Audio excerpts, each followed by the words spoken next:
Effective from the 22nd of December 2020, movements will be restricted from 8 p.m. as part of the cabinet resolutions to fight the spread of COVID-19. This evening, from our RBA Studio 2, we're joined by Rwanda National Police spokesperson CP John Bosco Kabera. Good evening, sir, and thanks for joining us. Good evening, thank you. Curfew hours changes to 8 p.m. How is Rwanda National Police going to follow up on the implementation of this? Thank you very much. On the part of the police, we normally do two things, which we call two E's. Two E's, education and enforcement. In terms of education and engaging the public, we shall use different media platforms, including television, radios, social media, to engage the public and sensitize them against practices that expose them to COVID-19. So we've been doing this for months, and we think we are well placed to continue engaging the public and educating them about the all issues related to COVID-19. Secondly, is the enforcement, another E, which is the standard for enforcement. Rwanda National Police has been enforcing these COVID-19 preventive measures for the last 9 months. Right.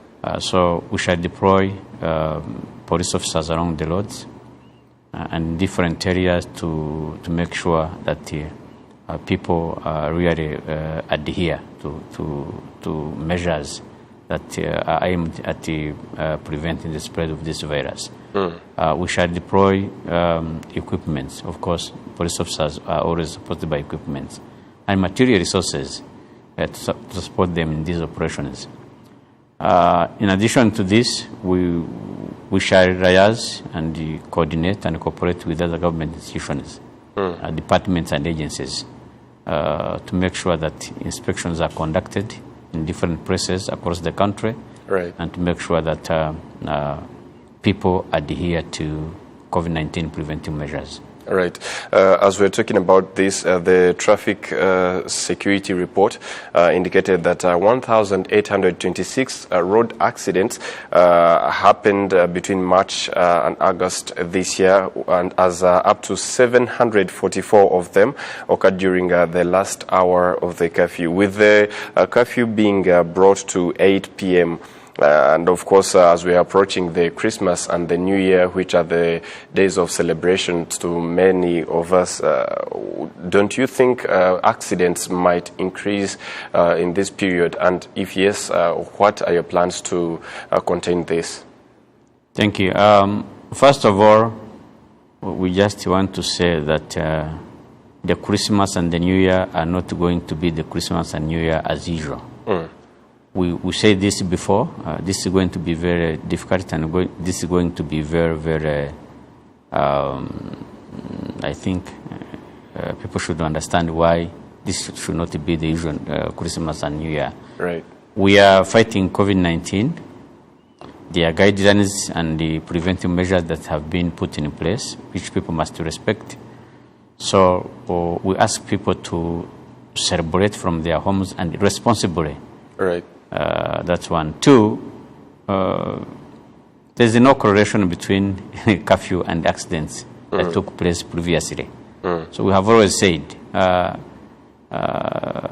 curfew starting at 7 p.m. or 8 p.m. or 9 p.m. or 4 p.m.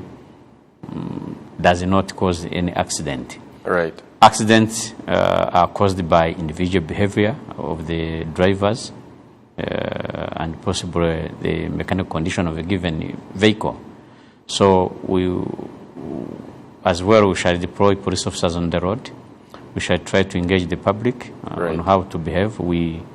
Last year and up to the beginning of this year, when we had COVID-19, we are conducting Geram Hall campaign, aimed at sensitizing all road users to use the road responsibly and follow all rules and regulations with regard to traffic and the way the usage of the road.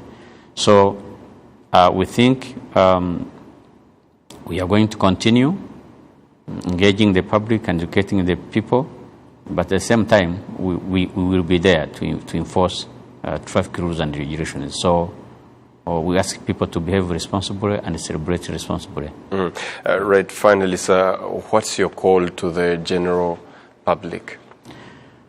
We call upon the general public to, first of all, to understand that COVID is real. It kills, and it is there until, I think, we get the vaccination and possibly the treatment. Right. Secondly, people should adhere to all guidelines issued by the government and the other agencies. Right. That are aimed at protecting them from this pandemic. 3, police with other stakeholders are ready and have been doing this for months, and we shall be prepared to enforce the regulations, the measures, but to ask the public to take responsibility as well. Because we know even if we can deploy as many police officers as we could have, or even working with other institutions, but without the compliance and the understanding of the people, of the public, we cannot defeat this pandemic. Right. So we call them to comply, we call them to give us information for those who breach the regulations, and we shall be ready to intervene when and where necessary. Thank you very much for your time, sir. You're welcome.